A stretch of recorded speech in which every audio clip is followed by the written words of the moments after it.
And welcome to the Racing Post 2010-2011 Premier League preview.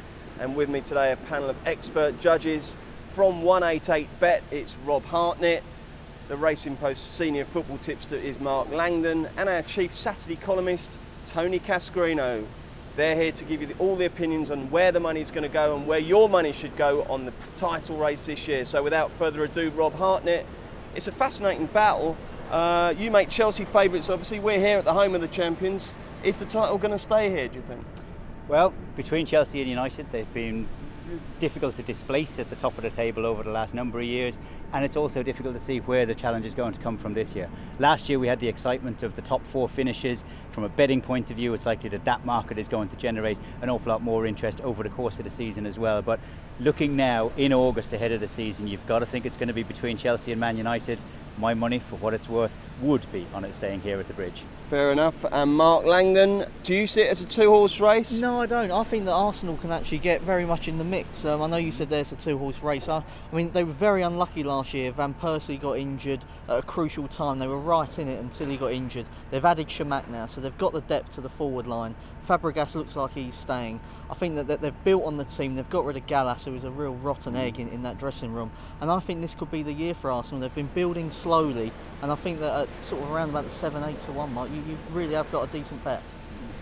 Well, Tony Cascarino's all misty-eyed, reminiscing about all the goals he used to score out there on the pitch. But Tony, if we can trouble you for an opinion on the title race this year, where's your money going? Yeah, I'd have to say Chelsea would be my firm favourites. Very experienced. I like the introduction of Ben Ayoum. I think Michael Essien coming back into the team adds to a very experienced and talented squad. Defensively, they're very strong. They give very little away. Ivanovic played brilliantly last year at right back. They're the most experienced. I'm a bit like Mark. I think Arsenal are going to surprise a few. One thing that would make me a bit more positive if they did sign a goalkeeper. I think Arsenal have missed a top quality goalkeeper since Seaman. I think it's cost them dearly. They'll have to move on. But the lad Wiltshire coming in, I think he'll be a potential midfielder that's going to light up the Premiership. So big positive then, but for me, the outstanding favourites are Chelsea. OK, well, Sir Alex Ferguson, obviously a big racing man, reads the Racing Post, so we're led to believe. And every time at this time of year in August, he has a good old chuckle because we always write Man United off, and it looks like we've done it again. Rob, what's the big negative with Man U? Well, it is. It's difficult to find one. I mean, they were only beaten by a point last season. If you look at it, though, in terms of where the players that they've got as the core of their team, they've still got that same old golden generation that are there. The players that they've brought to bring them on, the likes of Nani and Anderson, a couple of twins at the back, haven't really lit up the Premier League, I think. So where do they finish then? Well, I think Javier Hernandez is going to be a big plus for them, because him in place of Dimitar Berbatov, in my book, there's absolutely no question there. He's already got on the score sheet for them already, so that will have done his confidence the world of good.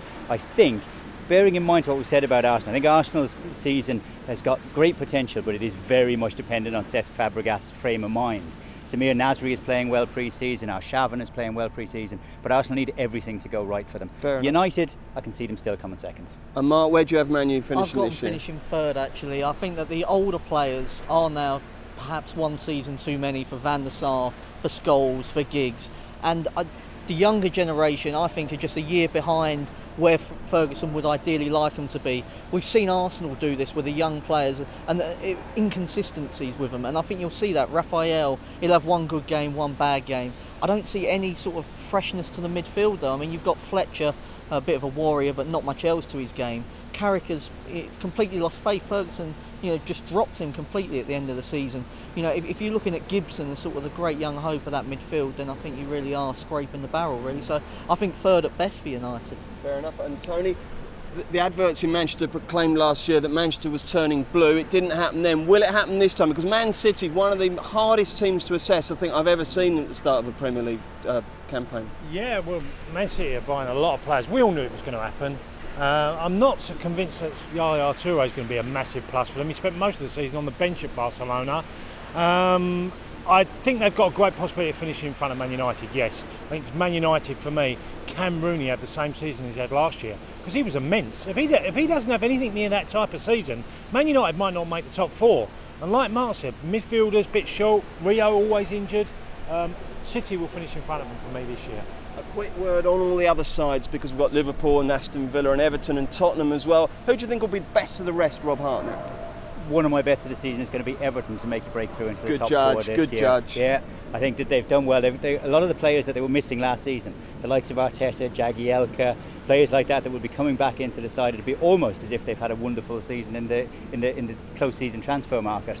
I think Biliatadenov, or however you might pronounce his name. That was good. Wasn't bad, yeah. He's got real talent out in the wings as well. He's already scored in the pre-season as well. With David Moyes, one of the best managers that you could ever hope to have in there. And I just think that Everton are really going to kick on this season. They're about 7-8 to 1 to make it into the top 4. Looks like a very good value bet. Okay, we've already had one unbiased view from a Tottenham fan because he's tipped Arsenal. Mark Langdon, your mob, how are they going to get on? I think that they can finish 4th again. I mean, I think the continuity is a big thing. Everybody's saying, why is Harry Redknapp not signing players? And there's sort of this panic.